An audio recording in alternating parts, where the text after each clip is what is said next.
Hello friends, कहानी की शुरुआत में हमें वो महल दिखाया जाता है जहाँ की यूलिंग रह रहा होता है। फिर हमें यूलिंग को दिखाया जाता है जिसके कि सर में दर्द हो रहा होता है और वह अपने सर में हाथ रख के कहता है, आह ये दर्द, मुझे रात भर ठीक से नींद नहीं आई, पर अभी मुझे सबसे पहले झोंगियाओं से माफ़ी मांगनी होगी।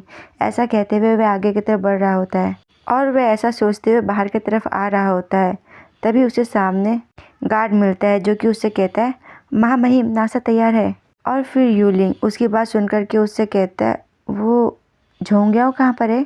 उसकी बात सुनकर के गार्ड उसको देख के कहता है, रानी ने सुबह ही उन्हें बुलाया था, उन्होंने कहा कि उनको उनसे किसी खास बात पे बात करना है। और फिर यूलिंग कहता है, कुछ हुआ है क्या। यूलिंग की बात सुनकर के गार्ड उससे कहता है, ऐसा लगता है कि रानी के महल में कल रात एक ट्रेजर गायब हुआ है जिसे जिंगलिंग जाओ कहा जाता है।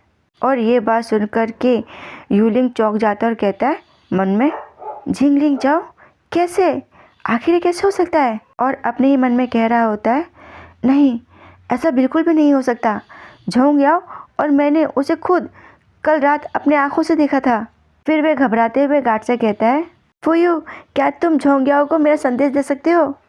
अगर उनकी और रानी की बात हो चुकी हो तो वे जल्दी से मेरे पास आए। उसकी बात सुनकर के फुयू उसको देख के कहता है, हाँ जरूर। फिर यूलिंग कुछ सोचते हुए अपनी मुट्ठी को क्लेंच करता है और घबराया सा अलग ही ख्याल में चला जाता है। और फिर यूलिंग कहता है, मैं उसके सुफेंग में इंतजार करूंगा। और उसकी बात सुनकर के फुयू कहता है, ठीक है। फिर दिन का समय होता है, यूलिंग उसका इंतजार कर रहा होता है और परेशानी में ही सोच रहा होता है अपने मन में, वाटर क्लेन को नियंत्रित करने वाले जिंगलिंग झाओ अब गायब हो गया है और सबसे ज़्यादा शक अब मुझ पे ही जाएगा क्योंकि मैं यहाँ पे हूँ। ऐसा सोचते हुए वो काफ़ी परेशान हो रहा होता है और अपने ही मन में दोबारा कहता है, ये बात अभी भी अच्छी है कि कॉम्पिटिटर सिर्फ मुझे ही नुकसान पहुँचाना चाह रहा है, लेकिन क्या पता अगर अभी भी कोई है जो कि मेरे क्लैन से निपटने की इंतज़ार कर रहा हो तो अब मुझे क्या करना चाहिए। और खड़ा होते हुए चलते हुए कहता है, हंस, और आगे बढ़ते हुए कहता है मन में ही, झोंगा अभी तक वापस नहीं आया। तभी अचानक ही उसे कुछ चीज़ दिखती है। वह उस तरफ जाता है और कहता है एक मिरर को देखते हुए, ये तो सीमिंग के ट्रेजर में से एक वांगचेन मिरर है। और फिर उस मिरर को टच करते हुए कहता है, वांगचेन मिरर हर किसी के भविष्य की परछाई को दिखा सकता है। आखिर झोंगियाओ ने इसे कब और यहाँ क्यों रखा है।